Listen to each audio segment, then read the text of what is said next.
Good afternoon, everyone. Welcome to our study session today for the Timpanogos District Board of Education.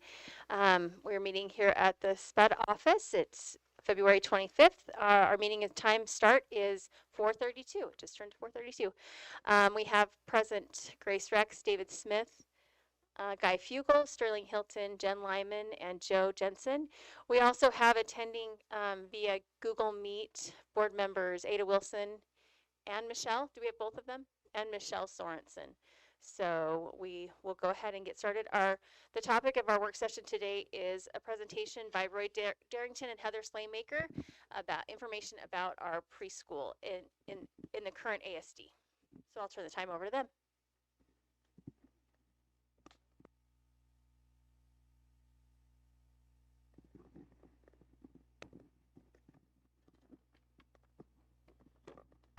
Hi. Thank you guys for the opportunity to come and provide some clarity around, sorry, I'm trying to get this up there, around our preschool changes and what's going on in Timpanogos.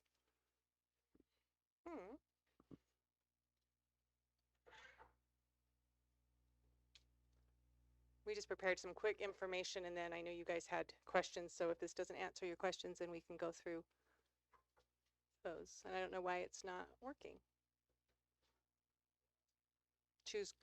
Yeah, I'm choosing it, but then it doesn't connect. There we go.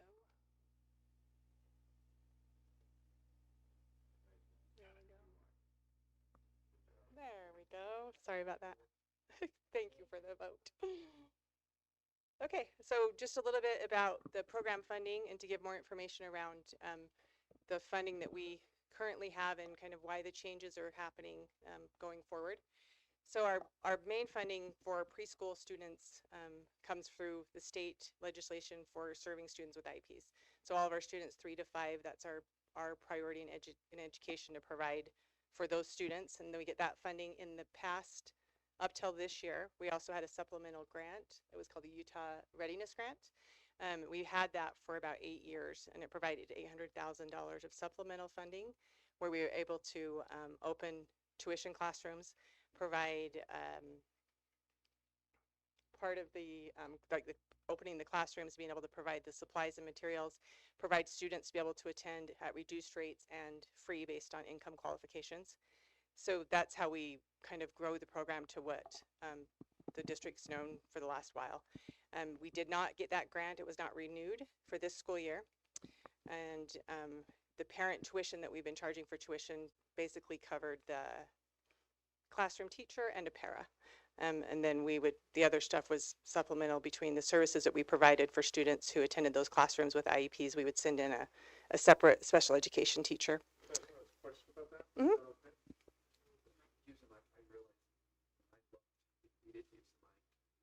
Do I need to turn this one?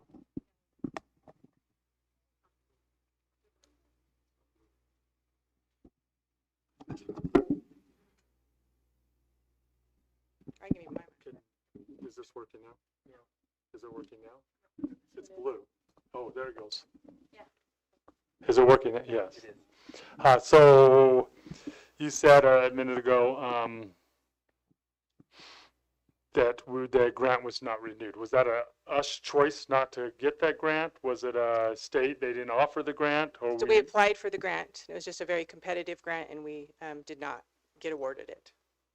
Did they give us feedback on that? They did. Yeah, Okay. we had, the grant was very competitive as far as the requirements, and every year they would send evaluators into all of the classrooms. We had like 29 locations, and they would visit about 10 of those, and then they would rate them on a 3.5 hour observation and score them in like every area. It was considered, ECHRS is like highly qualified for preschool, so they had to meet all the ECHRS standards. So they would take a summary of those scores and to determine like which districts would continue to get the grants after.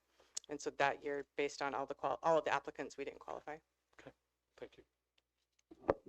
Heather, is it possible that, so that just for clarity here sake, that grant is continuing to be offered by the state? This school year, it used to be a 1-year grant. This school year, they changed it to a 3-year grant. So now it's not eligible to be applied for for 3 more years. Like, so whoever got it this year has it for 3 years and they don't open it again until Or those is- 3 years are over. Okay.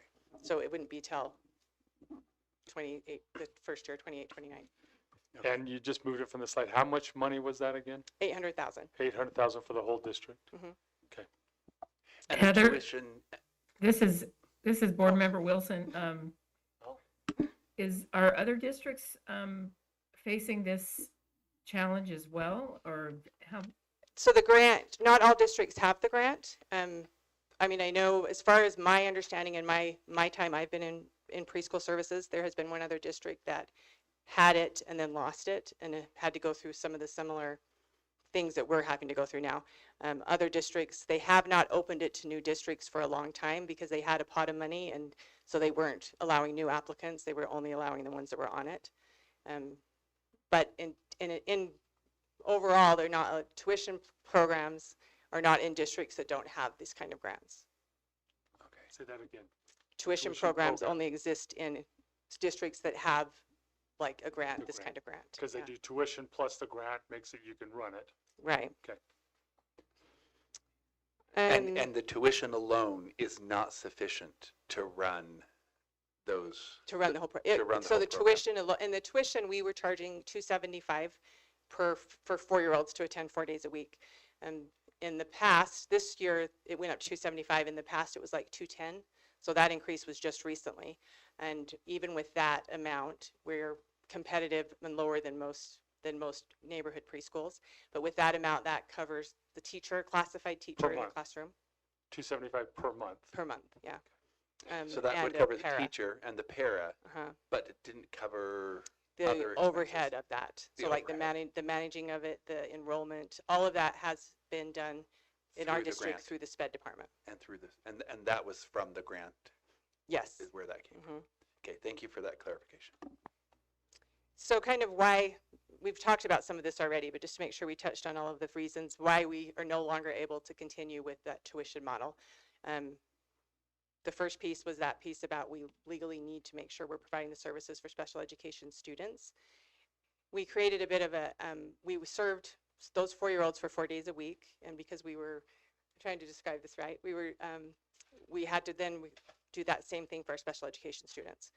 So we were able to do that because we had that extra funding. So if we're providing general ed services for preschoolers 4 days a week in our district, then we have to offer that same thing for our SPED students 4 days a week. Even though some of our SPED student preschool IEPs, to meet their IEPs, they could come 1 day a week, 2 days a week, depending on their service minutes of what they need. Because we had the extra funding, we were able to provide that for everyone. Now that we no longer have the extra funding, we need to prioritize our budget around, we need to make sure we can provide the services for our students on an IEP. And then so our tuition program has to match. So then it would have to be the same amount of days. So we can't do 4 days a week for general ed kids and then 2 days a week for our special education students. And we couldn't maintain, we created a competition within ourselves. We couldn't maintain that level of service for all of our students. Does that make sense? It does make sense, and so then are the special ed students then going to come down to a 2-day, or are they going to, So with the classrooms that we're continuing. that you're we'll- continuing? Yeah, even, they'll be 2-day, for the peer models, even for our tuition kids, 2 Right. days a week is what our offering will be. Gotcha, okay, And then the IEP students will be based on on 2 days their as well. needs. Yeah. Mhm. Like Tuesday, Thursday, Monday, Wednesday, or is it? It depends, well, in Timpanogos, we are going to have, Thursday is the day the teachers are going to be doing assessments. So it'll be Monday, Tuesday, Thursday, Friday.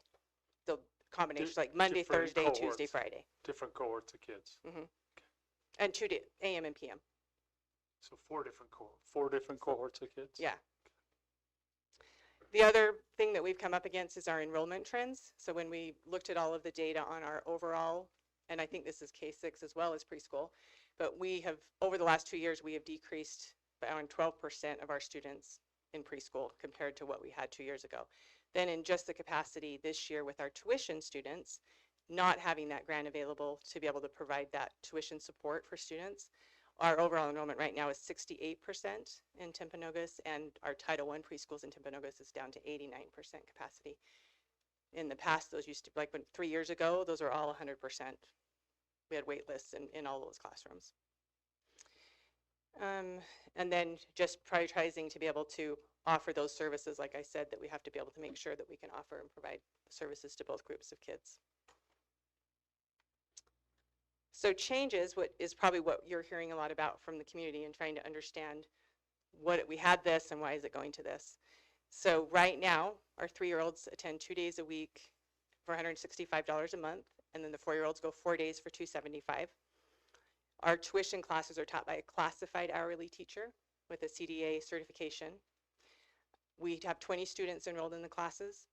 It is an inclusive model, but it requires special education to provide itinerant support, which is a pretty expensive model to push in to provide that IEP services for just 4 or 5 students in each of those classrooms.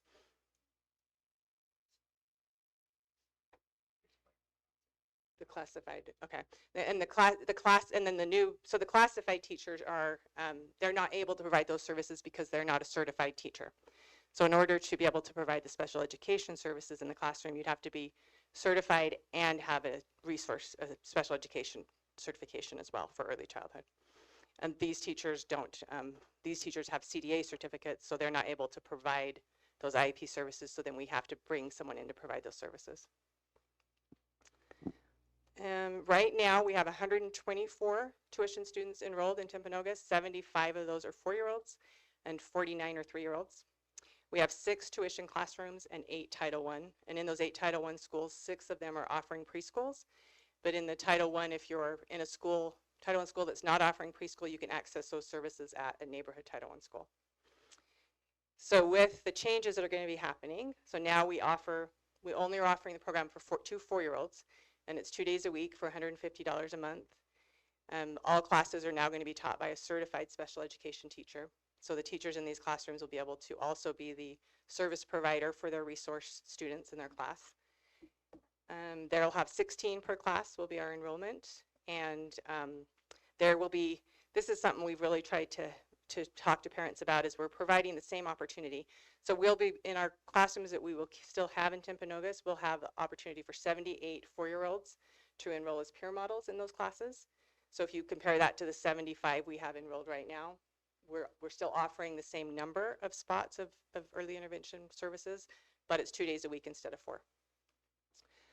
And so next year what we'll be looking at is we'd have 3 inclusion classrooms, which would be a special education teacher who's serving all students with IEPs in that age and those peer models that would enroll as general education.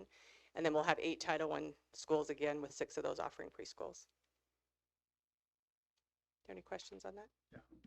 So there's 16 kids in an AM Tuesday class. Mm-hmm.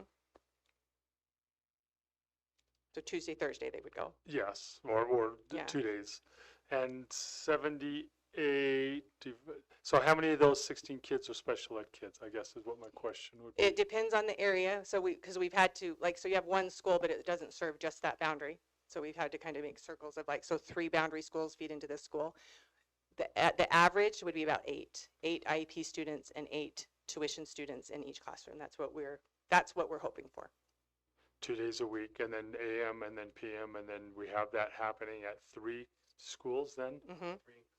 Yep, those are the 3 schools. That would be happening at those 3 schools. Yeah. And the preschool, it's not not preschool, the Title I school, that's not special ed. Correct. That is at Title I schools. And they they have to qualify based on Title I requirements. And that's Okay. basically like an assessment. Yeah. Yep. And are there any tuition peer students in those Title I schools? No, they're all no tuition for a Title I program. So Title I federal fund titled program. So the Title I schools run off of a different Funding mechanism. It's a different funding mechanism, but it's also a different qualification mechanism. Yeah. So a student in those schools that qualifies, and remember, we always start when special education is involved, we always start that the students are like their non-disabled peers first. They're all regular ed students first. So what we currently were up against that we had to try to work away from is when we had the tuition only model that had some special ed students in some classes, Heather talked about having to come in and provide those services, but because we were running that program, the same student with an IEP had the same rights to that 4 days as we were giving in the tuition model. So if you take an average class and you were let's say each teacher was seeing each session 16 students, that teacher could only see 32 students in a week. That does not fund itself. There is no mechanism where we generate enough funds to match what the demand is for number of students. It goes back to the WPU funding mechanism that we use for everything else in education. There's no way to back off and say, well, no, because you have an IEP, you don't get that much service. You don't get to have 4 days. You only get to have 2 days. So having the two programs side by side, the two programs being the tuition only program, which was 4 days, and a wonderful program. Let's be honest. That's a great program and a great service we're offering. It's a community service that the district's choosing to provide. It's not anything that's mandated or regulated or not regulated, but required.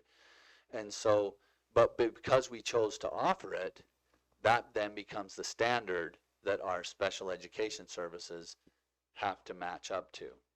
So that the lack of sustainability there, we actually had to work at it backwards. We are a special education, preschool is a special education program first and foremost. That is where our committed funding comes from through our federal and state preschool funds.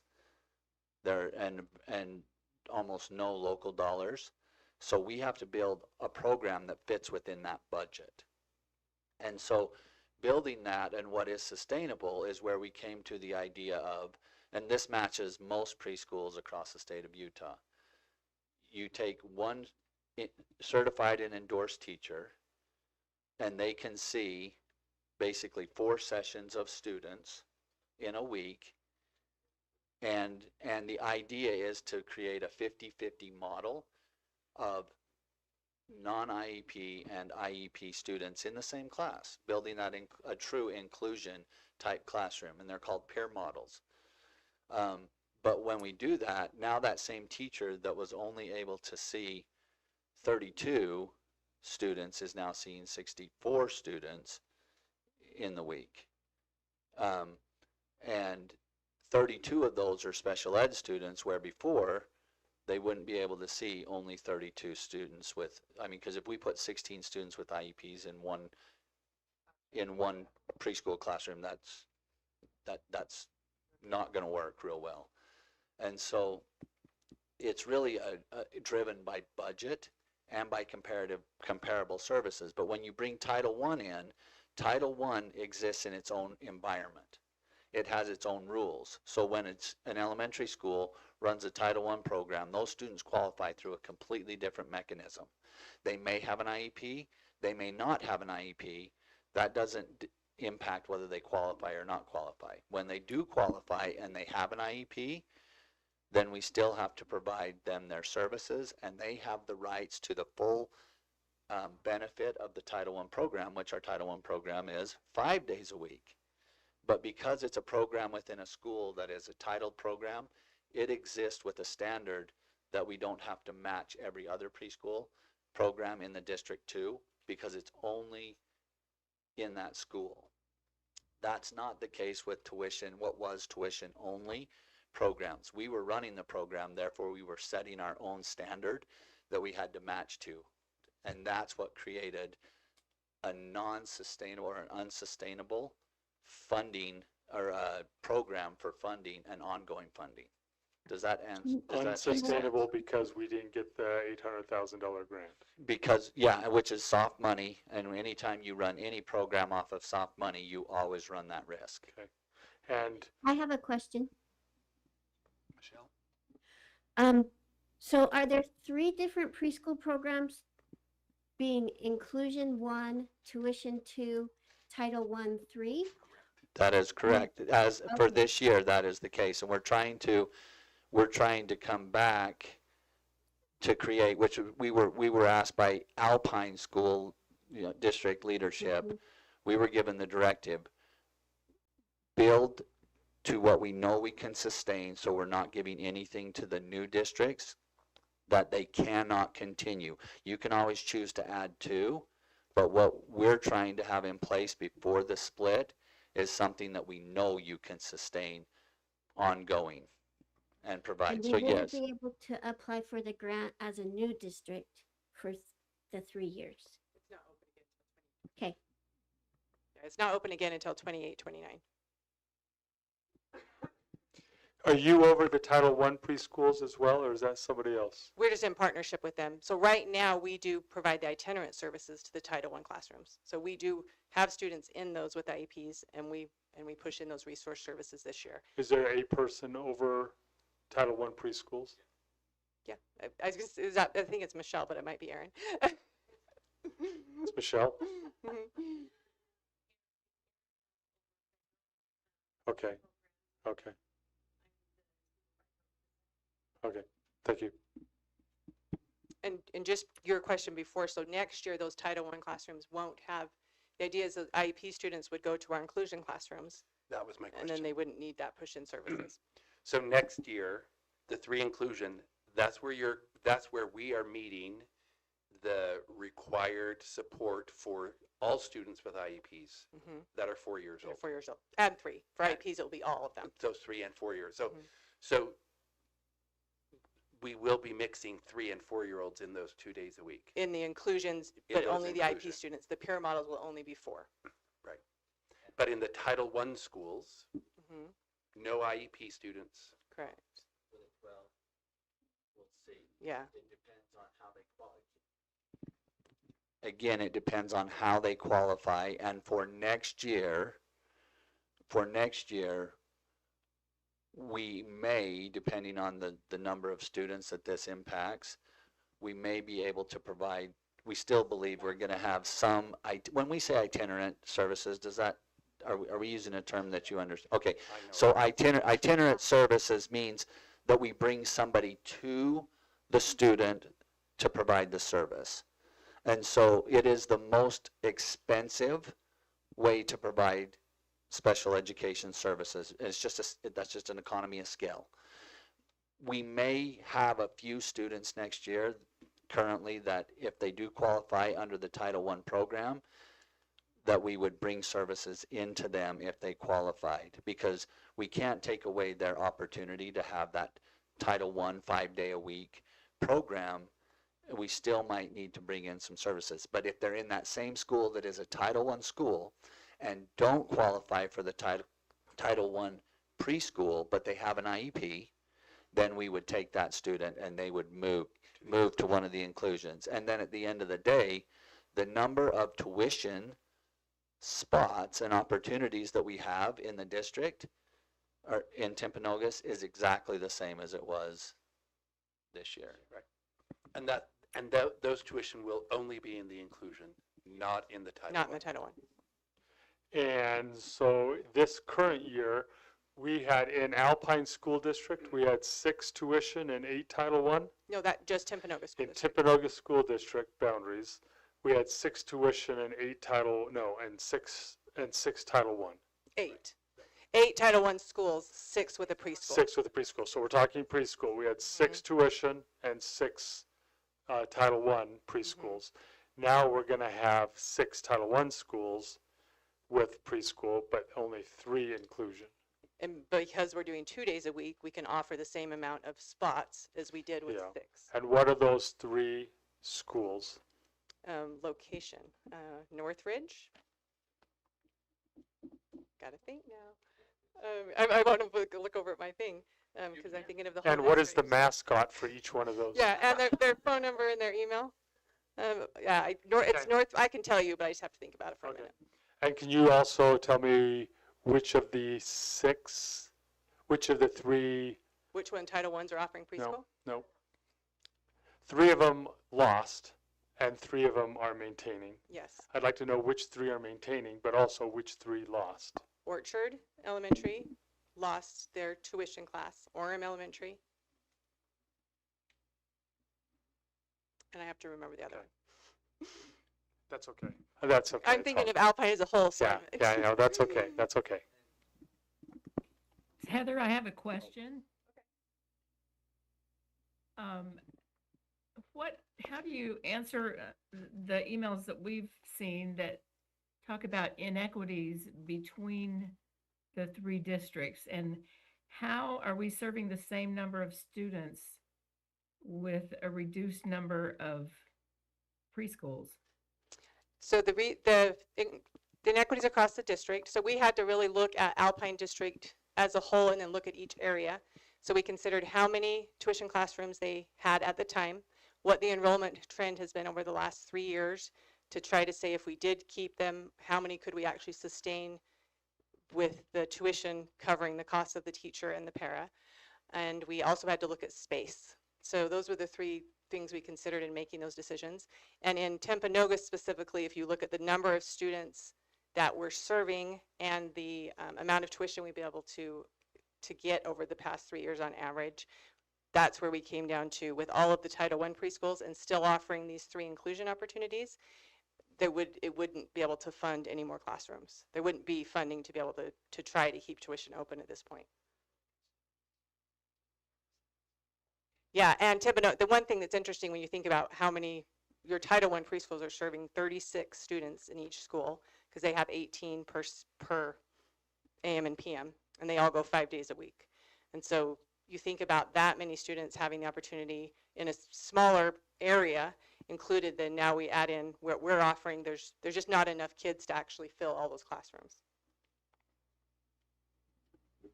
Do you know? So in Title I schools, general ed students will not be served at all.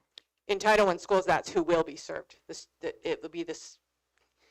Unqualified for Title Yeah. I services. Yes. They will not. There won't be served. any tuition. Yeah, you have to live in a Title I boundary to attend a Title I preschool.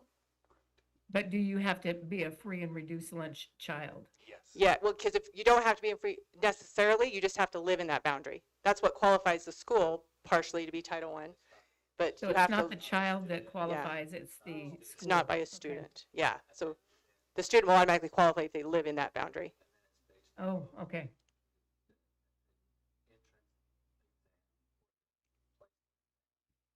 To be able to come, they take a specific exam and they take the bottom. Of any income. Orchard, Manila, and Linden.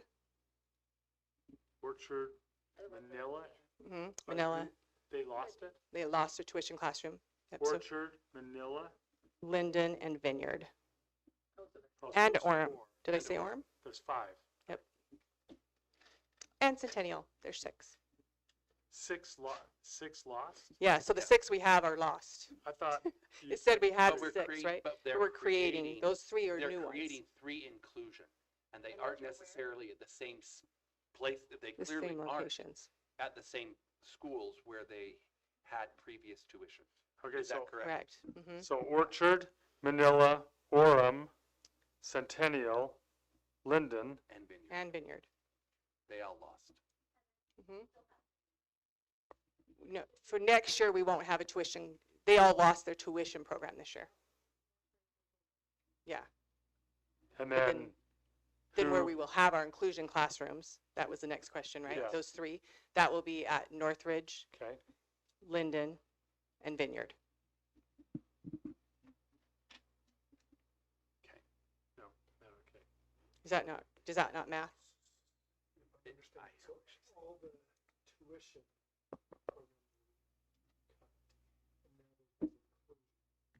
That could That- include That can- tuition. Yes. So Vineyard and So Linden. so right now, Vineyard and Vineyard, Linden had tuition-only schools, correct. and now they will have inclusion plus tuition schools. Yes, essentially in the same classroom. So Yeah, they'll still 'cause have we're that not tuition doing opportunity. tuition-only preschools anymore. Correct. How many teachers lost a job or a position? In Timpanogos district, that many. So because they were classified, so our tuition only were classified teachers, so we don't have any That's the only place there is. There's not another position that matches that position to be able to place them in. Because the inclusion is now requiring a special education Teaching degree. educator Mhm. to meet the needs of the IEP students that are in there, all the students that are there. 7. So that was, so one class had 2 teachers in it. So seven teachers lost their positions. And I know, just Roy said, and I just want to mention it again, like these programs are amazing. Our teachers do amazing things, and they have built a top quality preschool program. Like they're following curriculum. They have classrooms that are set up in the best way you can imagine because we were required to meet ECHR's requirements. So they have all of the things to be a top quality preschool. It comes down to the fact that we just couldn't maintain that. 800,000 for the whole district. How much would that, if we would have gotten the grant for Timpanogos School District, what would that number have to be to maintain what we had? Does that make sense? I was kind of anticipating, like if we would have got the grant and then we would have split into 3 districts. Yeah. In my mind, I'm thinking they're going to divide that by 3.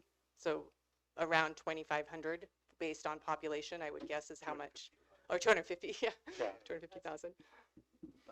And did the other That'd be 2 nice. districts lose about the same amount as we did, or did we take a bigger hit just because we had more or something? Well, you took the biggest hit because it was everything, right? Like you got 100% hit. But in proportion, like Central District, they had like 17, no, they had 14 classrooms and we closed 6 of them. So even though they still have 7 left, we still closed 6 in the Central District. And then out west, they have 2 that are remaining for this next year, but we closed 6 also. I think one thing that's important for the board to understand is 2 things. One of them, can you choose as a board to continue to run these programs? Absolutely. The tuition, if you get the enrollment, they can fund themselves. That is a true statement. They need to be ran external of special education. It's not a special education program. Correct. When you put them as part of the special education program, then it becomes exponentially more expensive because it requires different expectations of special education. Correct. If you were to split them out and say we want to run a community-based or a district-based community service preschool that is tuition only, anyone can choose to participate in, then, and it runs over here, and SPED runs over here, and Title I runs over here, then that's something that you can do and it will fund itself. But you also need to consider that in our decision with where and when to close, we had to base it off of, were we even filling those classes? And the number that they have to run at is 90% capacity, and they have not ran at 90% capacity in Timpanogos. So you have different enrollment trends in each district. So what is sustainable in Aspen Peaks is sustainable because their enrollment trends are higher and sustainable versus Timpanogos. Timpanogos has 3 programs in essence that are competing. I don't want to use the term competing, but competing for a finite amount of preschool students and can't maintain that 90%, or rather has not maintained the 90%. We felt this was a responsible solution because we want to make sure you have something that serves our legal and compliance responsibilities, is sustainable and doesn't put you in an economic hardship, and provides a quality service. Not to say that any of individually they weren't, but because you had 3 programs, we were basically saturating the market and just not bringing the students in for the ones that would, in essence, only fund themselves if we had that 90% enrollment, which we didn't. I believe the number 68% in Timpanogos was your tuition-only enrollment. So this year we are funding those shortfalls off of the backs of the tuitions, because we're Alpine, we're using all of Alpine's scale to fund those shorter enrollments. Does that make sense, what I'm saying there? So a lot went into this, and like I say, as a board, if you're thinking about it and you think this is a great community service, I won't disagree. Like, it's a fantastic opportunity for students. But one thing I would say would make sure we run it external of special education and provide it over here, because if you run it with special education, then it's going to exponentially increase your special education costs. Is there a feel for why the lack of enrollment in Timpanogos School District? Is it a cost issue? Is it a number of kids issue? Do you have any idea on that? We projected, we think part of it's cost, because even before when we offered the free and reduced, we only could offer a certain amount. We had a certain amount of the grant that was specifically for that purpose. So losing that, I think, was some part of the population that we've lost. And then overall, I feel, because we're even losing IEP students in the 3 to 5, that enrollment number is declining, the 12% as well. I think parents may be doing other things. They may be doing more private providers, private programs, now ABA therapy clinics, that kind of thing. And then they come back for kindergarten. Yes. I was just going to say, even in our Title I schools, we haven't been able to fill it with 4-year-olds, so we have to go to 3-year-olds to fill it. I don't have, I mean, I can get those numbers for Joe, and you would have a better, is it 86%? And that's even Title I. And so, and that is, but that's adding 3-year-olds. That's not even 4-year-olds, because we have to dip down into 3-year-olds to get them into Title I to fill those spots. And so we try to get only 4-year-olds in those, but we have to go to And 3-year-olds. do you have a sense for why? I don't have a sense for why, and that's Your principals free. don't have a sense for that? No. Okay. And do you know which 6 schools are running that? Do you have that on your tip of your tongue? Or Heather does, or somebody has that on the? There's one right now that are running. While Yes. she's looking that up, to that point, one of the things we were hoping is if it was the tuition cost was keeping our numbers down, then by going to this model, we don't need to charge what we're charging, because we're building off of hard budget. So we're running the program whether the peer models show up or don't show up. So now we can reduce tuition and still offer the same amount of spots that we've needed. We have as many spots open for next year as we needed for this year at a much reduced price. And if they don't show up, It's 2 days a week. it is. But even per day, we've even lowered it there as well. I mean, because we're trying to get those peer models and to have those slots available, and frankly to match what are the models of most recommended preschool programs in the state. So the 6 classrooms right now in Title I are at Bonneville, Cherry Hill, Mount Mahogany, Parkside, Westmore, and Windsor.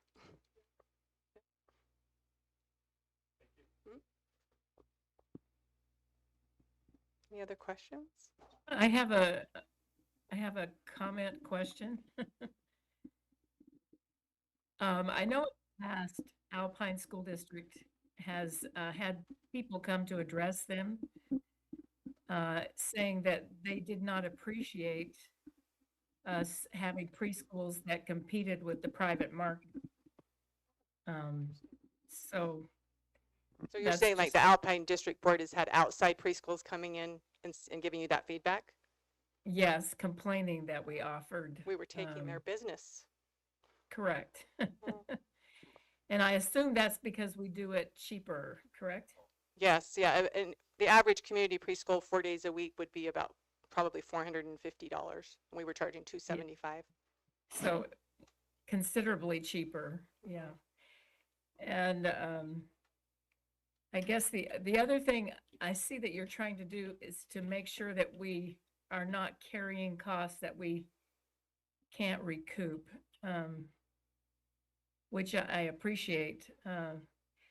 But nationwide, Heather, Yeah. Are most states funding preschool on a state level? There are a lot of states that fund preschool on a state level. I don't know percentage, yeah, but like I know like we have a lot of preschoolers that come into our state, and even through special education, that they tell me about full day models in their state. In Hawaii, they offer full day preschool for everyone. I know in Texas they have whole schools that are funded, and it's just a preschool school where everybody goes. Yeah, And you can, so it's kind of a state funding problem, especially, we just barely, just a few years ago, got our state to fund kindergarten all day. Yeah. So, yes, you're exactly right. It is a state funded, it largely comes from federal funds. It's part of Part B out of IDEA, federal funds. We are required to service students and provide special education services for students 3 to 5. Every state has that. As far as I'm aware, every state supplements their own state funding, as does Utah, to add a portion. But just like other states, Utah funds at a rate that is typically less than other states. You can go down the road to Nebo. I talked to my friend that runs their SPED department in Nebo about their preschool program. They run a Title I program 4 days a week. They run a SPED program 4 days a week. And then the question that I ask, that I know the answer to is, and how do you do that? We get a large contribution from our local funds. In other words, their district has chose to make that a priority to run it that way. But to do that, it requires a significant local funding contribution. The state and federal is not going to change, but the board can control the local amount if you choose. Currently in Alpine, correct me if I'm wrong, our local percentage is less than, it's about 1% of our total budget, versus I'm guessing Nebo is probably supplementing somewhere to the tune of about 30%. okay. And just pointing out that this board, this Timpanogos board, is not in a position to make these decisions right now. Alpine School District is still in charge of these decisions, and we are not. And I know you've been getting a lot of the questions. Yeah. And I know a lot of, I know some of the communication has came to me of why is the new school board doing this, or why, so I've really tried to clear that up, that this is the new school board has been informed, but these decisions are being made by Alpine to prepare our programs for the new districts. So sorry about that, Ada. And just to clarify, we can't apply for that grant again until 28, 29. Correct. When, Correct. It's yeah, just not even open to though anyone. It's not even open. And then question on that, sounds like there's a pretty high level of scrutiny on who's funded. Would we then be judged by those 3 inclusion schools? Is that how they would? So that to be competitive to Yeah, apply again? To be competitive. Yeah, we for would have to be in able to 28, show 29. what we currently provide, and they would, one thing they would look at is the test scores of the current program that we have, but we wouldn't be required to have the level of service that the program requires once you get the grant. They don't expect that, but they do look at testing scores in your district, and then you would prepare a plan of how you would grow it to what their expectations are for the grant.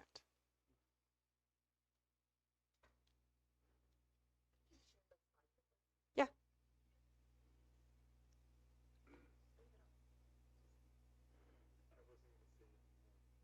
Oh, you don't want to? Oh, I do have something. I wasn't going to, but then I thought, do we have any studies? We've been doing this preschool model for, I don't know, maybe 5 years, something like that? I think it's 8. 8 years, thank you. Do we have any studies about how our preschool kids do in kindergarten coming out of our preschool programs, so we can kind of guess as to what kind of hit we're going to take academically to our kindergarten programs? I have not looked at specific areas, so I wouldn't be able to speak specifically to Timpanogos boundary, but we have looked at over the last, for our grant, we would submit that data quarterly. So every 3 months we were showing the growth in our preschoolers, the beginning of year, end of year, and then we were able to look to see when they went into kindergarten, we looked and compared the data of students who came from our preschool program and those who hadn't, and they were definitely coming into kindergarten with a higher keep score, like as far as where they were at there. Longevity, I don't know in Alpine. I know the research on it on longevity is by the end of third grade, like basically they catch that gets caught up either way. But I would definitely say, and I don't know if Michelle could speak to, but I know there's kindergarten teachers that say, we're so glad we know which kids came from preschool. We see the difference in what they can do and what they know. So it definitely makes an impact, I think, those kindergarten classrooms. Do you have anything to add on that?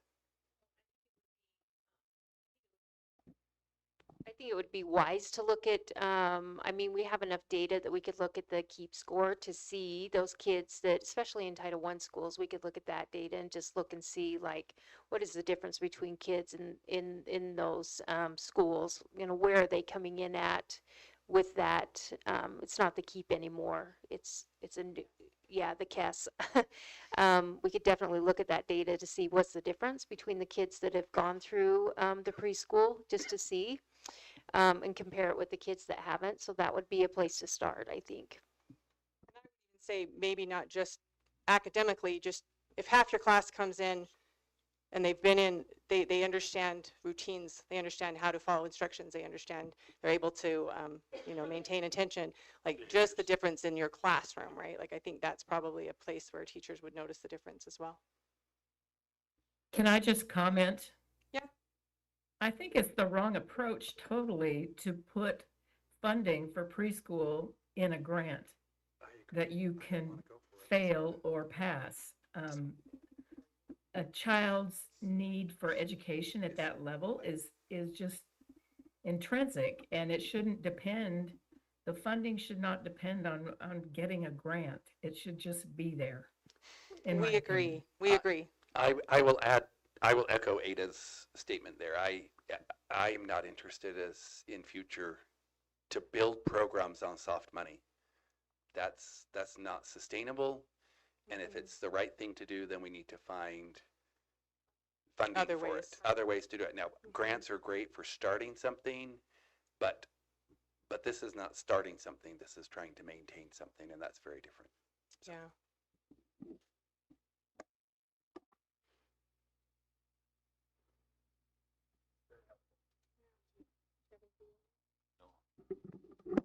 Are there any other questions or comments from the board?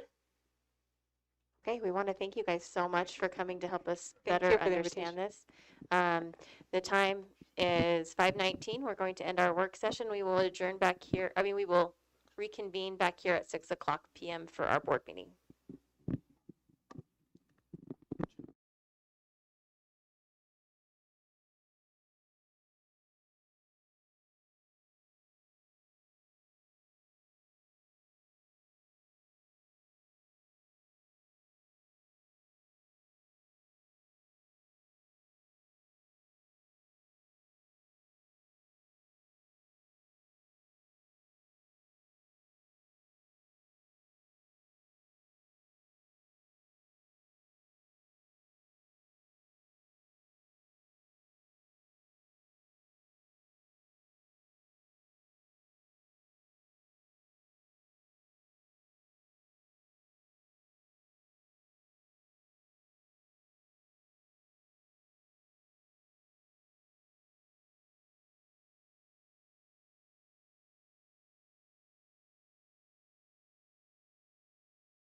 We're going to go ahead and get started. It's 6:02, so we're already running a little late. Attention! What's an attention thing? In 5, 4, 3, 2. Good. Okay, that's great. I don't know if this is loud enough. Welcome to our Timpanogos School District Board meeting tonight. We're glad to have you. We also have, we have who you see in front of us. We also have Michelle Sorensen joining us from London, I believe, and Ada Wilson is joining us on a Google Meet from, I don't know where she is. Ada, where are you? Canada. She's in Canada. So we're grateful to have them joining us via technology. We're going to start our meeting with the Pledge of Allegiance, which will be led by Jeff Schoonover.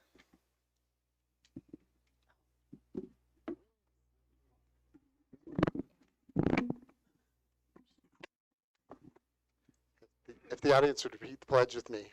I pledge allegiance to the flag of the United States of America and to the republic for which it stands, one nation under God, indivisible, with liberty and justice for all. thank you. Okay, we will now have an inspirational thought by Dave Maurer.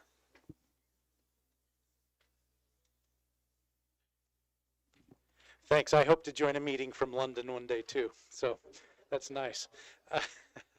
A couple of thoughts, you know, as we begin a new school district, a couple of thoughts that might be pertinent.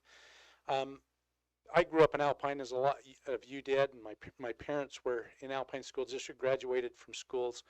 It's been tough to accept the split, and I struggled a while. Over the last month or two, it's really, I've gotten across a bridge there. I have two thoughts that might be inspirational tonight. One is observing the board. I've had a chance to observe them interact, and certainly they have disagreements, but they've been together and they've supported each other, even with personal things that have happened in their lives, and it's been something that's given me hope. The other thing is my wife's quite a reader. I read about a fourth of the book she does. She handed me War and Peace one time, and I got about 1,000,000 pages into that and threw it in the corner and didn't want to read that anymore. But she gave me one from Chekhov, and he writes short stories, which applies to my intellect a little bit better. And one of the quotes I remember from him is, it says, "You must trust and believe in people or life becomes impossible." And I see that in our board, and I see that in the community. I've worked with the communities over here in this new school district quite a bit in the last few years. And my hope is that no matter what disagreements, whatever challenges there are as we begin this new learning community with all these individual communities, that we do reflect that we trust and believe in one another, even though there might be some disagreements. So that's kind of my thought for tonight.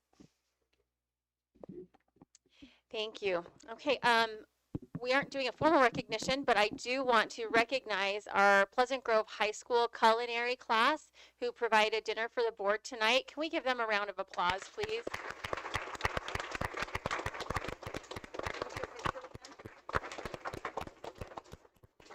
Paige, do you want to come up and do a picture with the board? Okay. Jill, would you mind taking a picture? Come stand right. All right. And they served a delicious dinner. We had Parmesan chicken, right? And pasta with a red sauce and a salad, and also some delicious rolls like the yes, come on, Paige. Paige. Paige, Paige, Paige.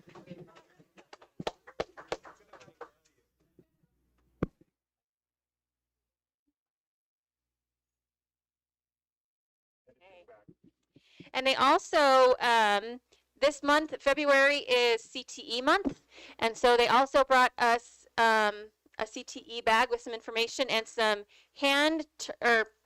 pens that were turned by students at Pleasant Grove High School, turned in their wood class. So we're so thankful for you. Thank you guys so much for dinner. Okay, we now have time for public comment. Sorry, I have to find my... Okay, we now have up to 30 minutes set aside for public comment. This opportunity is allocated for patrons living within the Timpanogos School District boundary. A sign-up sheet was available prior to this meeting, allowing up to 10 patrons the opportunity to speak. Those living outside of TSD and those who were unable to sign up before all slots were full can submit written comment at our website.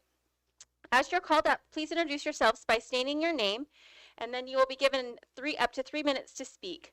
While the board does not engage in a discussion during the public comment period, they may arrange to communicate with you later. Also, I have noticed that a lot of our board will mention things in their board comments relating to comments that are given by the public. Personnel issues are not appropriate discussion items for an open meeting environment.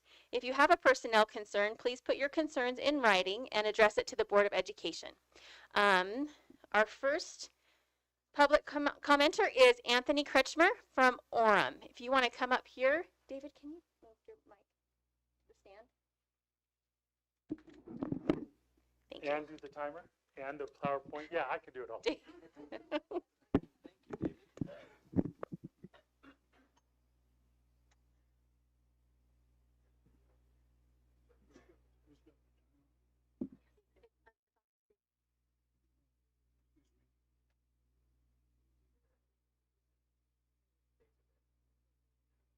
was on. It was blue. This is on. Oh, okay. Cool. All right. Well, first of all, cool new microphones, everybody. So appreciate that. Still waiting for you guys to have your 3-minute timers. We got it. That's, oh. How about like this? My name's Anthony Kretschmer. I have lived in Orem. Start the timer. It's not showing up. It started here, but it's not going there. Okay. We'll pause it then. Yeah, okay, it's fine. My name is Anthony Kretschmer. I've lived in Orem for 33 years. I have 8 children. I've raised them all in the Alpine School District. I, for one, am not going to make any, try not to make any major waves, but first I would like to express my condolences to 2 of the board members who've lost loved ones in this last 2 weeks. I myself lost my father about 8 years ago, and there's not a week that goes by that I don't think about him and wish I could still speak with him. You have our condolences. That being said, I sent an email last week to each of you describing my concern of Jason Sundberg becoming our business administrator. I know you just read your little prequel that says it's not appropriate to talk about personnel. Well, technically he's not personnel until you guys approve him, correct? That being said, I wrote an extensive email with documentation of his, we'll call it lack of transparency. And these are from notable people: John Barrick, Associate Professor of Accountancy at Brigham Young University, and John Gadd, he's an investigative patent lawyer.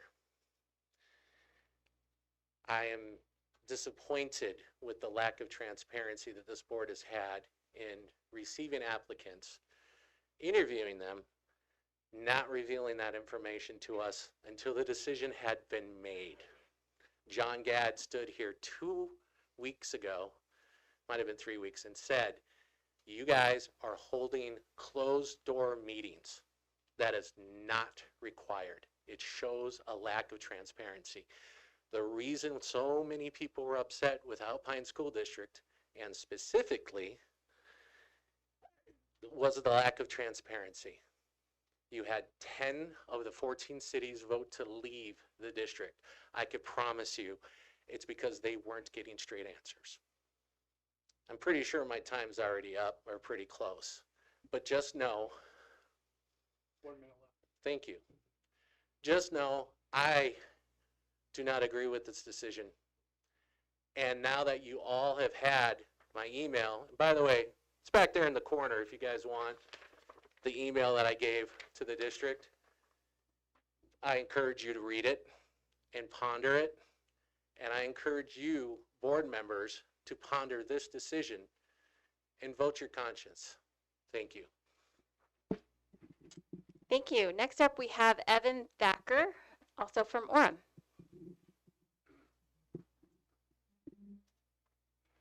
Hi, thank you, board members, for having this meeting and allowing us to comment. I also wanted to make a comment about your hiring of the new business administrator. And I think I'm coming from a little bit different point of view than the previous commenter, Mr. Kretschmer, but my point of view is that we've elected you as the school board. You received the majority votes of the people in our community to elect you to these positions. And you have hired a superintendent, Mr. Jensen. Thank you for serving as the superintendent. And we, as a community, entrusted you to make that first hiring decision. And in my view, we also as a community have entrusted you to make a hiring decision on the business administrator. And so when you announce a new business administrator that is supported by the board and the superintendent, know that at least for me, and I think many others in the community, you have our trust and our support as you make those decisions. Thank you. Thank you, Mr. Thacker. Anna Ledoux, did I pronounce that right? Anna, from Orem as well. Hi, my name's Anna Ledoux. My husband, family, and I moved into Orem about 5 years ago. I'm a little fish in a little pond. It's my first time coming to a board thing. The reason why I'm here is because when we moved in, my oldest was 4 years old and ready to go to preschool, and so we went to the Orem preschool, which was awesome. I loved it. My oldest has some kidney disease, and it was comfortable going to the school because they had eyes on him and they were able to do physical therapy with him and they were able to keep track of his progress. And it was great with the parent-teacher conferences. It was great to put my trust into the preschools for that. That they were able to support me with his medical needs and they were able to build confidence for him to go into kindergarten. 2 more kids have followed through the preschool program, and we were dismayed with the district split, but we were even more dismayed with the email that came out earlier this month that said that they were going to be doing away with the preschools. Now, I don't know, this is my understanding, I couldn't find the email that they sent out, but the preschools will no longer be peer-led, they will be SPED-led with just a few peers. They will get rid of the 3-year-old classes, and they are going to take the 4-year-olds down from 4 days a week to 2 days a week, and they are going to cut class time. My concerns with this is that with full-day kindergarten, that this is not preparing preschoolers to go into that full-day kindergarten. I've loved the preschool program because it's helped my kids get ready for school. They're in the big school. They're able to go to school with their siblings. It helps them transition into kindergarten, as well as it also supports the UVU student program that will now also be done away with. It helps them get ready for transitions of teachers. And we didn't plan on staying in Orem. This is not a forever home, but it has become really difficult to think about moving because we have loved Orem Elementary so much. My kids have really loved it and have really grown there. And I hope that the board will reconsider getting rid of the preschool programs and kind of leave it intact as it is. I know that I'm not the only one, if I'm not the only one talking about this, I'm not the only one who feels this way and really wants their kids to stay at least in the Orem program as it is with the teachers that they have. Thank you. Thank you, Anna. We will now hear from Chuck Bierce.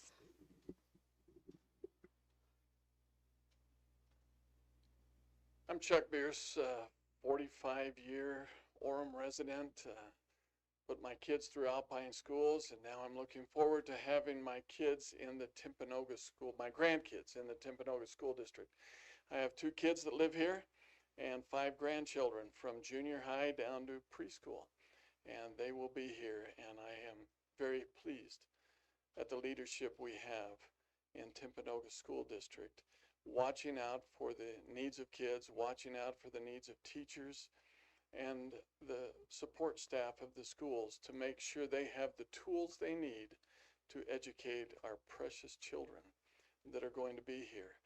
And a wholehearted thanks for what I have heard you have been doing. I've heard it from community members, I've heard it from school employees, that you have been going out to the schools and have a goal to be in every school by the end of March, I think it is. We will be finished next Wednesday. Next Wednesday, every school in the Timpanogos School District. That's a monumental amount of time you're seeing the needs, you're meeting the people that teach, you're meeting the people that lead the schools, and most importantly, you're meeting the kids. And that's why we're here. We would not have schools or school districts if we didn't have kids. So I thank you all for the time you are putting in, the time you will put in, and you have my wholehearted trust and support. Thank you. Thank you, Mr. Beers. Appreciate you. Appreciate everybody who commented tonight. Okay, let's follow our agenda. Prior to this meeting, the minutes were sent out to the board from our last meeting and our 2 meetings that we held in regards to our business administrator interviews. I would entertain a motion to approve the minutes as they were sent out. I move that we approve minutes. I have a motion from Vice President Hilton to approve the minutes. Can I get a second? A second from Board Member Rex. All in favor of approving the minutes as they were sent out, say aye. Aye. Okay. Get this to work again. Sorry, one moment. It won't work, so. What? Oh, yeah. Is there any discussion about the minutes that were sent out? Okay, seeing there is no discussion, all in favor say aye. Aye. Any Aye. opposed? Aye. That's a little lag. There's lag from London. Michelle and Ada, are you opposed? I voted aye. Aye for Aye. approving. Okay, so that was unanimous. Great, that's awesome. Okay, our next item on our agenda is our appointment of our new business administrator. As I'm trying to remember how we needed to do this. I should have watched the board meeting with you. Yes. Yeah, so we're going to put forward from the hiring committee that we're putting forward the name of Jason Sundberg, or the individual Jason Sundberg, as our business administrator. Do we do discussion first? I'm sorry, I'm asking. Okay, can I get a motion to appoint Jason Sundberg as our business administrator? I move that we appoint Jason Sundberg as our business administrator. Okay, can I get a second? I second. Okay, now discussion.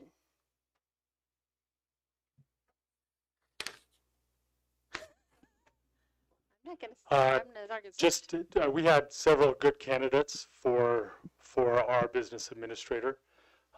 And I believe we interviewed everybody that applied, if I remember right. Oh, we narrowed it down. That's right. Thank you for reminding me. But as we talked, as we interviewed and then looked at what we needed, what Dr. Jensen wanted and needed in a business administrator, it was obvious, easy choice to hire Jason. And I've worked with Jason in a previous setting for me personally, and I've learned to trust him and appreciate the insight he gives, and I'm excited to work with him through the next several years as we work as a board. This is good news for Timpanogos School District, good news for the communities, the 4 communities, Pleasant Grove, Linden, Vineyard, and Orem, and good news for us personally as well. I would like to add to your comments, David. I really appreciate the process that we went through.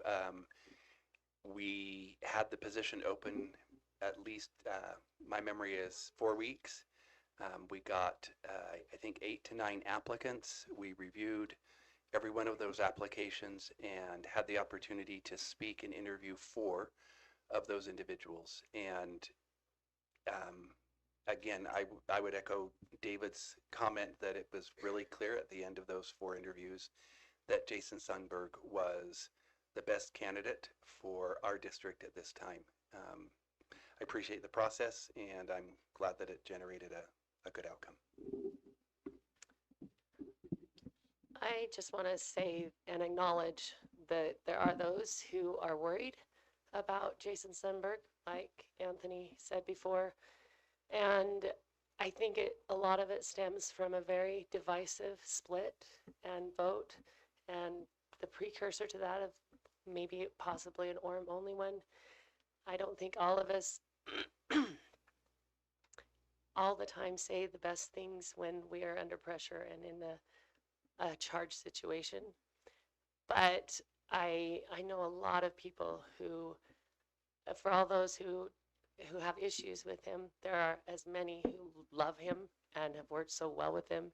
And I will have to agree, of the people that we interviewed, he was the most qualified and ready to do the job. I want to give time for Ada or Michelle to make any comments. I have comment. Sure. Oh, go ahead, Michelle. Way to go first. Oh, okay. I'd love to comment.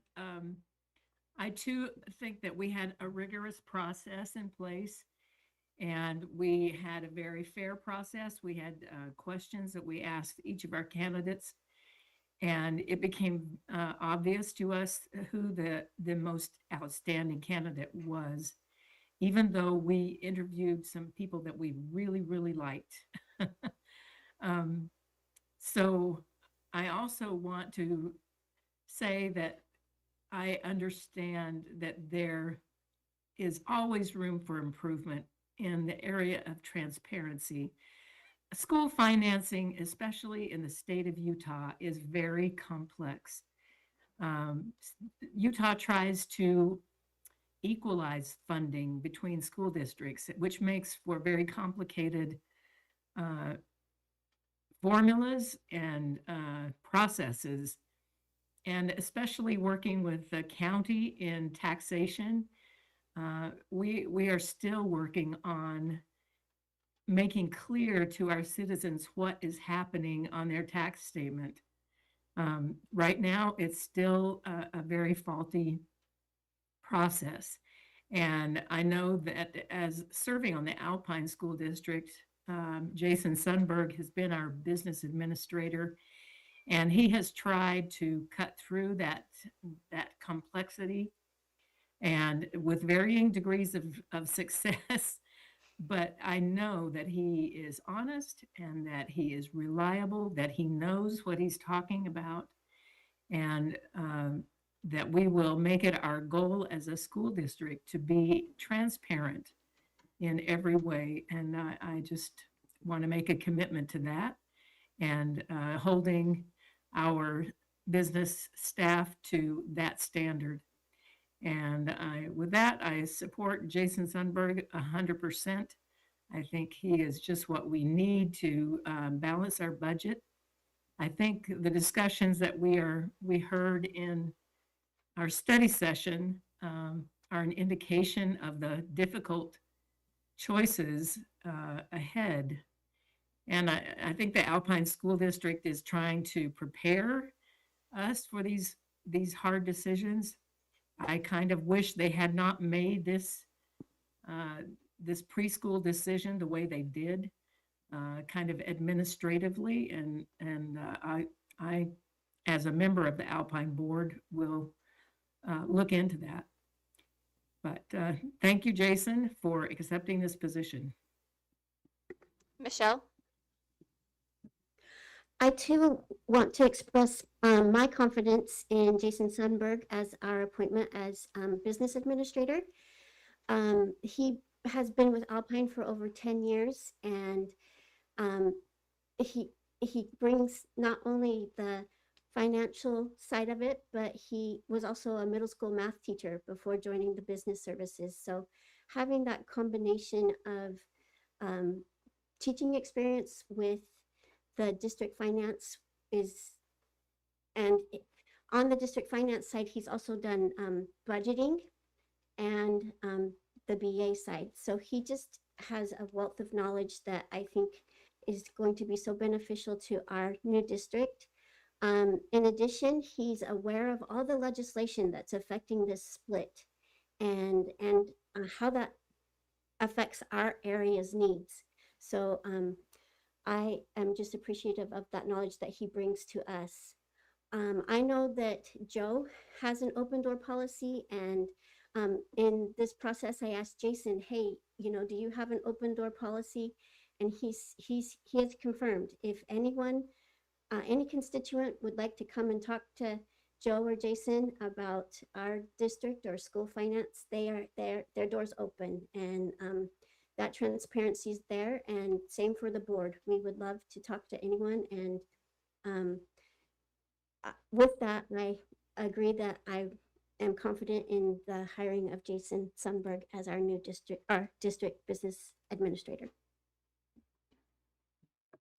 Yeah, I've had the privilege to work with 3 other business administrators in my previous life, I'll call it. And I was so impressed with Jason's interview and the questions we threw at him. And by far, I came away from that he is the most qualified of any of the previous business administrators we've had in Alpine. And I'm just glad that he applied for our new Timpanogos district, because he's going to be a great team member, and we're in good hands. And I have no doubt that our transparency and everything else everybody's worried about is going to, we're just moving in the right direction. So I will just echo what the other board members have said, but I would say absolutely Jason was the most qualified of any of our applicants. But his upside goes way beyond that. One of the things that as I'm getting to know Jason better, and as I have interacted with some of the people he has worked with, is Jason is a culture builder, and he is a leader. And to have those combined with a business administrator are a really powerful combination. And I'm grateful, because I couldn't do this job without someone like Jason to be there to help me with all the things I'm weak in, which are most of Jason's strengths. And so I'm grateful that Jason has accepted this position.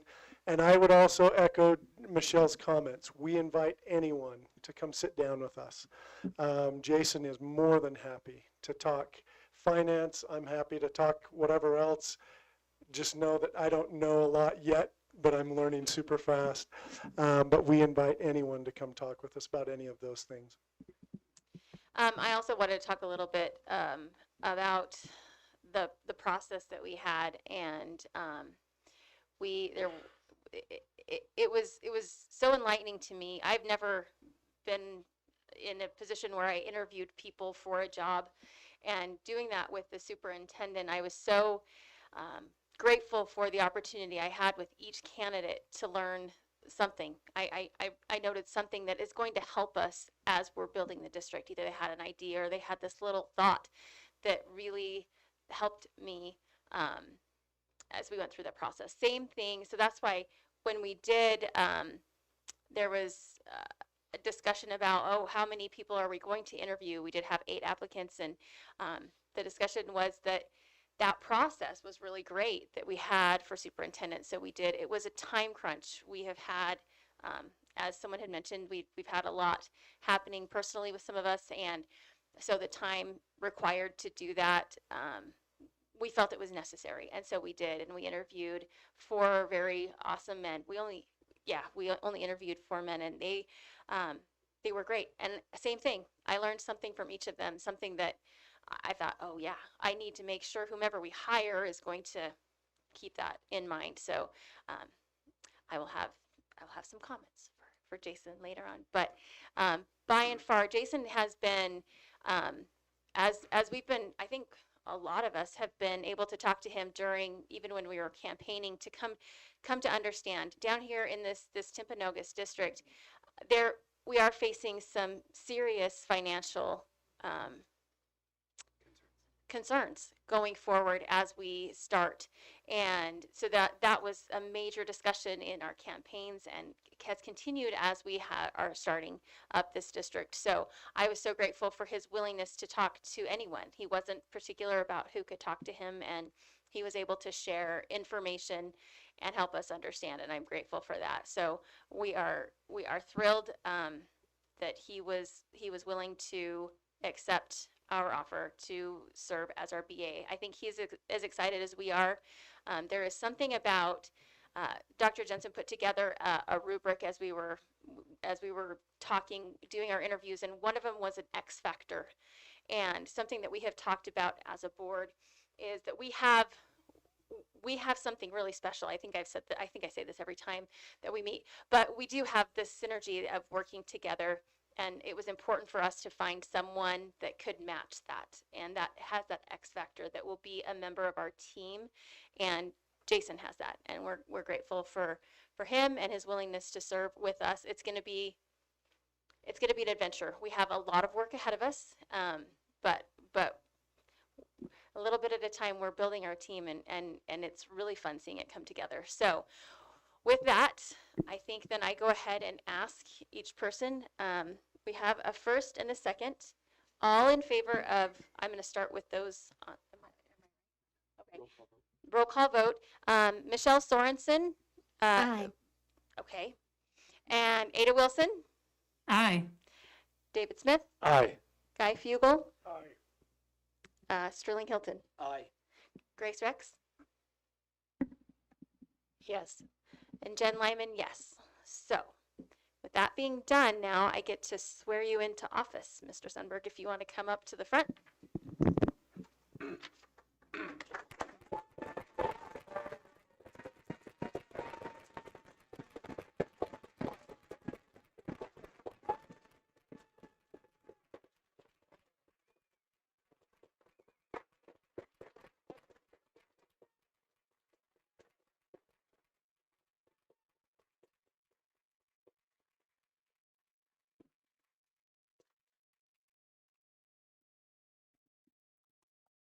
All right, so you need to raise your right hand, I guess. Okay.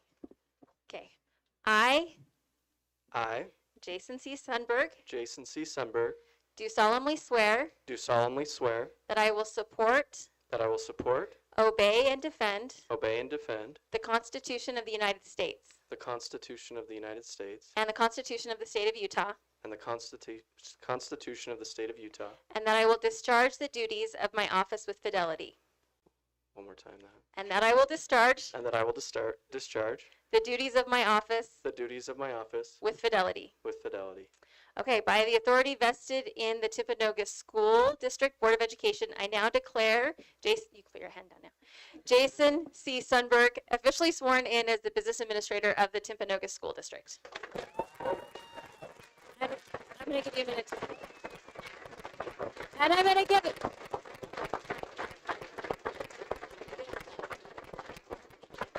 And now I'm going to give them a few minutes to say a few words. A few words. And then you can didn't come tell me sit up that here. before. I'm sorry.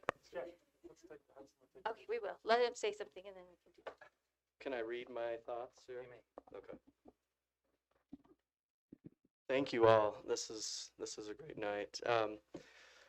So I wrote a few words just to keep my thoughts together. So I'm very humbled and honored for this opportunity to work with this outstanding new school board and amazing superintendent as we serve the students, employees, and communities of this incredible new school district.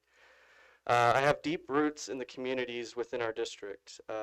My paternal grandparents were both raised in Pleasant Grove and graduated from Pleasant Grove High School in 1941. They were among the early residents of Orem, and my father attended the schools at Sierra Park Elementary, Lincoln Junior High, and Orem High School. I was also raised in Orem and attended Orem Elementary, Cherry Hill Elementary, Lake Ridge Junior High, and Mountain View High School. My wonderful wife, Katie, attended Linden Elementary and Oak Canyon Junior before completing her high school years in the Provo School District. Our children have all attended Foothill Elementary, Canyon View Junior High, and Orem High School. My focus in this new district is to be a strong and steady support to our school board members and to our superintendent, Dr. Jensen. I look forward to assisting in the important work already underway to build a culture centered on kindness, collaboration, hard work, and trust. I truly believe this district has the potential to become one of the premier school districts in the state. I'm grateful for the opportunity to serve and very excited for what we will accomplish together. Thank you. Okay, we're now going to take some pictures really quick. Sorry.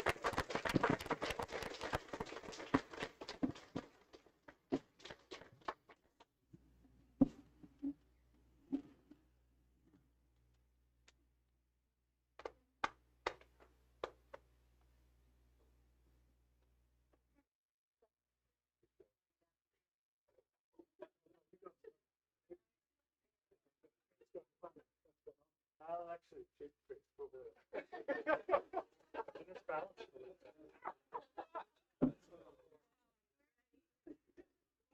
Again next time. Yeah.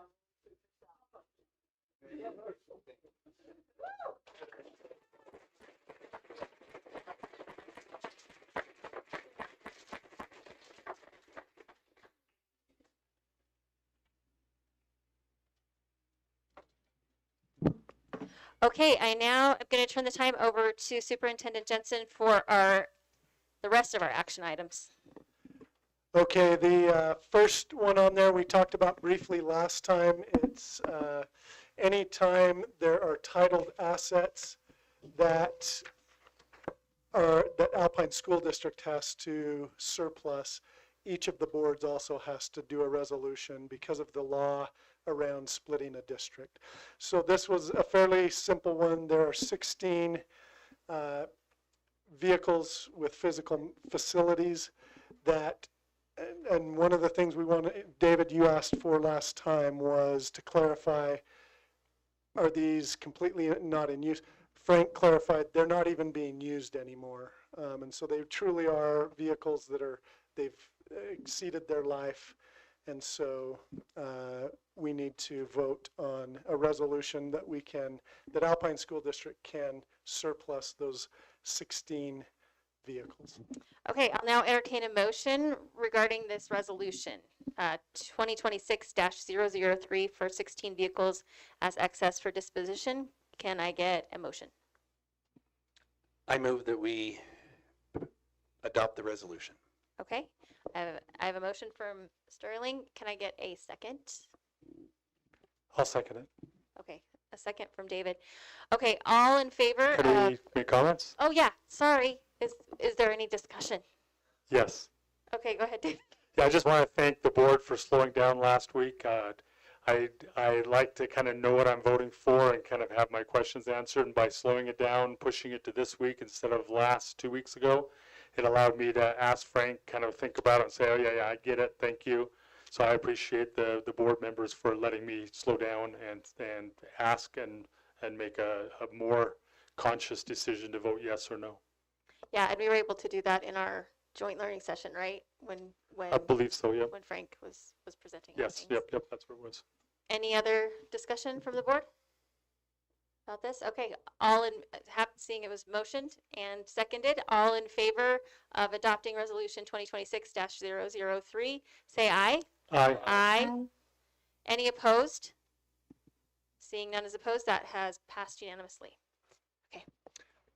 Okay, the second resolution, this is a rather monumental one. As you all know, you have spent upwards of 2 months investigating options for a Dan Peterson and ATEC type school, special school. And we spent our study session last week or 2 weeks ago looking at those options in depth, balancing the financial decision there as well as what would really fit well. And so this resolution is simply authorizing the Board of Education as well as Alpine School District Board to begin work on a special school for the Board of Education, and that it could open, ideally, we're aiming for August of 2026 in Orem, so that partly we will be able to also make it so that the principals and the teachers at our school will be able to collaborate and learn from those who have already been running Dan Peterson, ATEC, Horizon. And so that's what we need to vote on with this resolution. Okay, you guys had the resolution sent to you, so you've had a chance to review it. Can I get a motion to approve this resolution? I so move. However, motion from Board Member Smith. Can I get a second? I'll second it. A second from Board Member Fugel. Now I'm going to have some time for some discussion and comments, and I'm going to, Michelle or Ada, I'm going to give you guys first dibs on any comments or discussion regarding this. I'll go first. I I'm in support of our plans for the special needs students. I know it's a multifaceted decision, so it's hard to meet all the needs. We've had some concerns raised about the ATEC students, but I think the major advantage of what we're doing will provide a safety net where the school can open in fall of 2026 that will have the support of the Alpine School District staff, special needs department for these students to help get them established that year. And then the next year, when we are a new district, we've helped these students transition with all of that support. So I am in favor of our plan as stated. Thank you, Michelle. And just to note, Dr. Jensen forgot to mention that this is going to be at the Sharon property. The retrofit will occur hopefully soon. As soon as we get this passed, then ASD needs to pass it, and then the work can begin. So thank you, Michelle. Ada?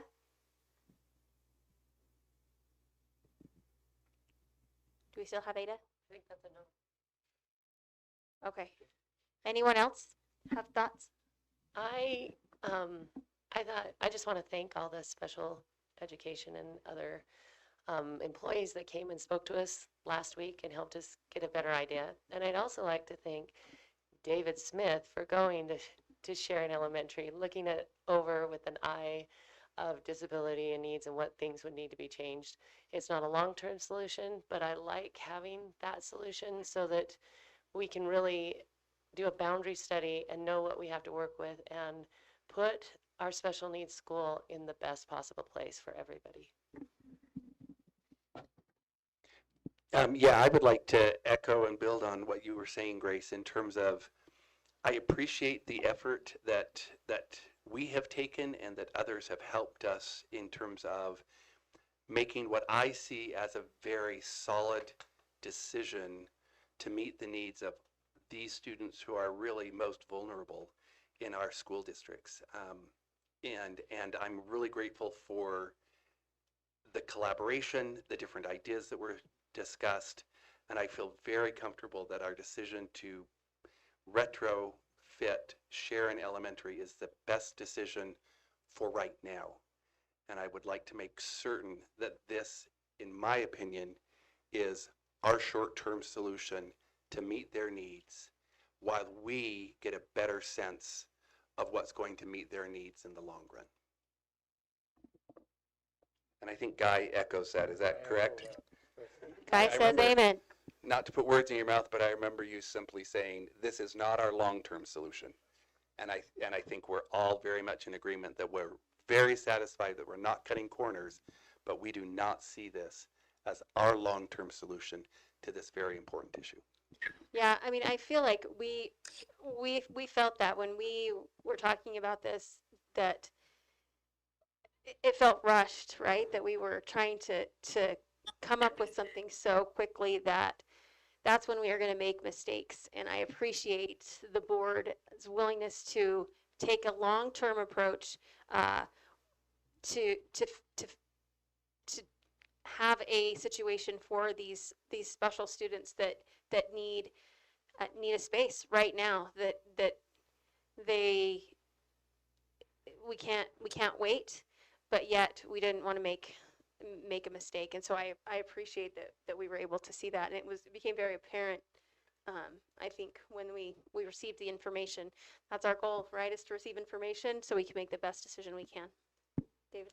I have three different items regarding this. Can I ask questions to people here, to the group here? Oh, okay. First is, Jason, any comments on, any comments on the cost? I mean, I'm sure we'll be able to afford the retrofit based on the approximate numbers that Frank has given to us. Do you have any thoughts on that with the background that you know of? Well, the things Frank shared was between 2 and 3 million. Yeah. Dr. Jensen may be able to share more of some of the plans or I don't know of just the funding there, but I think it would need to be from things from Alpine School District, how that's going to be divided, possibly funds that are coming to Timpanogos School District. So that should be a problem based on what we know. Correct. Okay. Okay. Next question to Jason and or Dr. Jensen. Do either of you know whether contacting UTA and seeing if they'll switch a bus route twice a day or something like that to help our ATEC students is a possibility? Has there been any, have you done any contact there or any knowledge of that? Yes, I talked with Dave Maurer, who's the secondary supervisor in the South, and Dave actually said that should be very doable. He was impressed by the young man who came last time and commented Mr. on Woods? that. Yes. Yeah. And so Dave looked into that and he said that should be very doable, and that's something we would absolutely pursue. And then my last comment is, Dr. Jensen and I walked through Sharon, as Grace mentioned. We were very careful walking through because Utah County Task Force was there, using it as a training facility to protect kids in schools. And so we were slow moving and we're very careful. And I even obeyed people when they told me what to do. I obeyed. That's not always my easiest thing to do. But as I walked through and I envisioned my son there,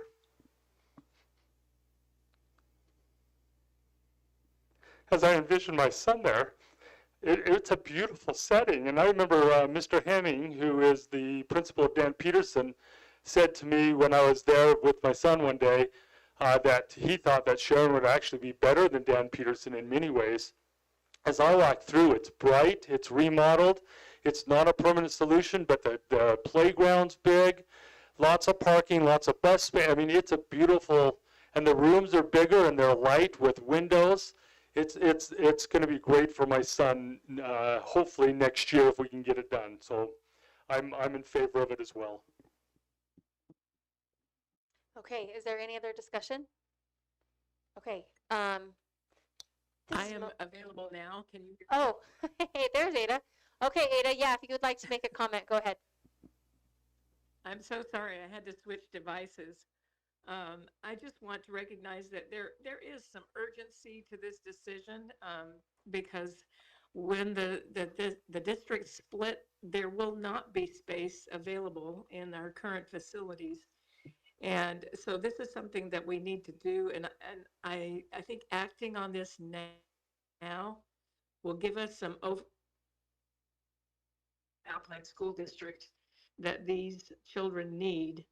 I also want to support that it is the cheaper option, and that ultimately this needs to be a discussion for a bond. As we look at what the ideal location and facilities will be. We may discover that this is meet every checkbox, but I think it is important that we have something in place now as soon as possible, and I think that this is an upgrade. There's plenty of space for these children and their equipment and their teachers. And I think this is a good option, so I'm voting in favor. Okay, thank you, Ada, for that. So, seeing it was motioned and has been discussed and was seconded, all in favor of passing resolution 2026-000-004 for our special school, please say aye. Aye. Okay. Any opposed? Okay, seeing as how there are none opposed, that has passed unanimously. Okay, so we have reached the end of our business for tonight. I would now like to open time for board member comments. I think we're going to start down here. With Grace. I will start. In this process of, it's been a great experience, honestly, the process of hiring a business administrator and a superintendent. And I just want my community to know that the processes were followed well and that we did hire good, competent men who can do a good job for us. Um, that being said, I know that there are things that we can do to make transparency and everybody's confidence in them better. And I am hoping that we can make those processes even better. I've been looking up best practices, and we are going to be discussing it, and hopefully that will help them feel confident in their job as well as the community confident that they are doing their job well. And I'm really grateful for this board and that we can discuss things like this so well.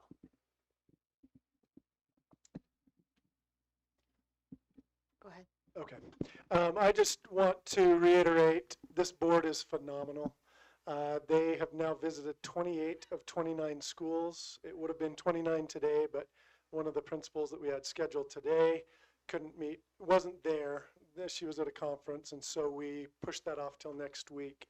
But the time commitment for that is massive. They've also visited physical facilities and the bus garage and so many other things because they do not want to make uninformed decisions. It has been a treat to get to know them better and to be on these visits with them, but they're not just visits for visits' sake. They are constantly finding out and really seeing many of the things they're going to have to make decisions on later on, and I just salute them for that. Okay, I'm gonna go next. Usually I go last, but we're just gonna go in row, and then we'll let. Oh, I guess we have our two on there too. I just wanted to make a quick comment about what we're doing and what we're building. There's been some comment, and I heard this during the election, and I've heard it since about, oh, this district is going to be Alpine 2.0. And as I've been thinking and pondering on that, I'm like, I'm not a software developer. I don't know, but I think the 2.0 means it's better. And I think that's kind of what we're trying to do. Because of financial limitations with how much we have been given, it's going to be very difficult for us to hire outside of Alpine School District for these first years until we take on the education of students. So we are looking at building something with what we have, and what we have are some wonderful, fabulous educators, and we're going to create something better, which it is. It's going to be 2.0, and I'm excited. I'm excited for this opportunity. We met, leadership and the superintendent met on Monday, and it was supposed to be a 2-hour meeting, and it was 4 hours. And it didn't seem like that long because the work we're doing is energizing and engaging, and it matters. It really matters to our students. And we're going to continue. We have stamina as a board. We're going to continue in this process. We're not stopping just because we're done with our site visits. You will continue to see us in the schools, at your SEC meetings, at your PTA meetings, as we come to know the needs and figure out ways, put our heads together to come up with ideas on how to address those needs. And we're really looking forward to it. And I'm so grateful.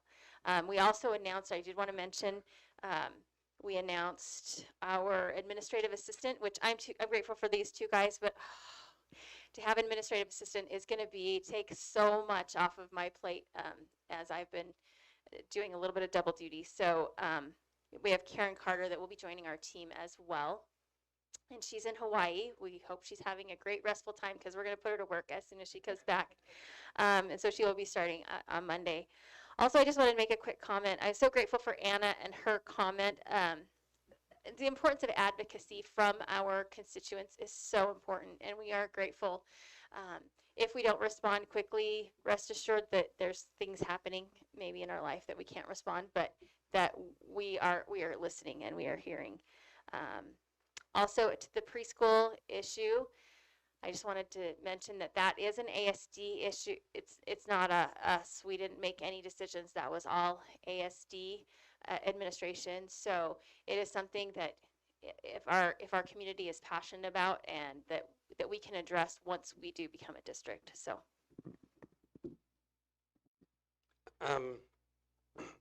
I never prepare anything, and I always forget we're supposed to. So anyway, my comments, I will speak from my heart. I I would like to begin simply by expressing gratitude to my fellow board members for their support of me and my family at this really pivotal period of time of loss. And so I appreciate that. I appreciate them stepping in and maybe carrying some of the load that I should have carried. And so I'm grateful to them. I also want to simply say that one thing I have learned over the past 2.5 months working together as a board is that we are different individuals. We see things differently. And I see that as a huge strength, because one thing we do have in common is that we do have respect for one another and the perspectives and experiences that we bring. And I appreciate working with individuals that I can ask, I don't see it that way. Help me see what you are seeing. We are committed to that and to moving forward. We've got some hard decisions to make in the coming months and year to set us up for success. And I'm grateful for our commitment to gathering the right information so that we can make the best decisions that we can make. Hey, we just this evening completed as a board, our two primary hires, our business administrator and our superintendent. And, we've got a lot of work to do, but let the fun begin, because it's going to be great, and we've got a great board. Okay, I'm going to pause right there, and we're going to let Ada and Michelle give their comments. And David, you're going to get the last word. Michelle? I'd just like to say, echo what Sterling said. We each have our own strengths on this board. I think we have a great depth and breadth and relationships with one another and relationships throughout our Timpanogos school district boundaries. And what a strength that is going to be for us. And I'm excited for the team we've built and ready to go the distance. I'm excited. In our last joint leadership training, we got to see some tools that will help us begin our boundary study. And so as we finish these site visits, that's what's up next. So I'm excited to have those tools and to begin that process. I know that is something that the community has had an interest in, and now it's on deck. Ada? Thank you. I just wanted to note how wonderful it has been for us as we have visited the schools to meet with our wonderful principals. These men and women are outstanding, and as I look at how they lead their communities, I am just so excited that they're part of the Timpanogos School District.